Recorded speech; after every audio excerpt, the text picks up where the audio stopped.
looking at this next game, do we think any of these players are due for a good bounce back? Do we think this is just an outlier when it comes to these low scoring numbers from the Warriors players?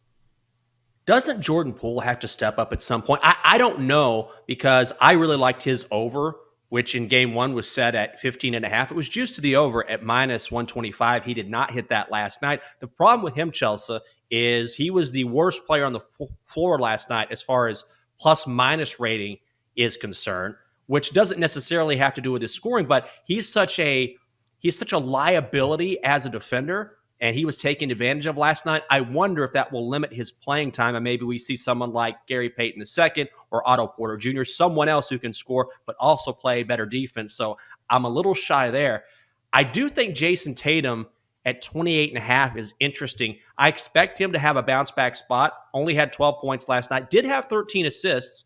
Really wasn't a factor scoring wise, but that number seems maybe a smidge high to me, because the Celtics, if they want to follow the same blueprint that they followed in game one, they want to play more team basketball. So I might actually hit the under, which is minus 125, assuming we get a similar player prop number for game two. I don't know, though, because Jason Tatum was 3 of 17 from the field. So he was taking the shot. He just wasn't making any of them. And he's a good player. So I would expect some sort of bounce back. Yes, it's still a very high number at 28.5, but let's take a look at the bigger body of work here. Jason Tatum is still their star, and we've seen these big performances from role players in some of these other games of other series. Al Horford, this is not the first time he has had a big game. And what was it? There was a game against the Bucks where I believe Grant Williams had a huge game.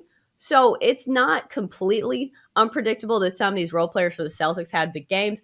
But for me, the reason I didn't really want to play props in this game, because I wasn't sure about the rotations and how much they would keep Jordan Poole in the game. He only played 25 minutes last night, I should say. Otto Porter Jr., we didn't know if he was going to play in this one. He had a huge night from the three-point line, going 4 of 5, also 4 of 5 from the field, which I believe are just those threes, 12 points, outscored Jordan Poole. So looking at these rotations, I think we have a better idea on who's actually going to be playing, even though you could say maybe the Warriors need to change some things up since they lost the game. But obviously we knew that the main guys are going to play the most: Steph Curry, Klay Thompson, Draymond Green. Andrew Wiggins played 35 minutes, and Kevin Looney played 25. But Otto Porter Jr. was, I think, the biggest surprise for me when it came to minutes.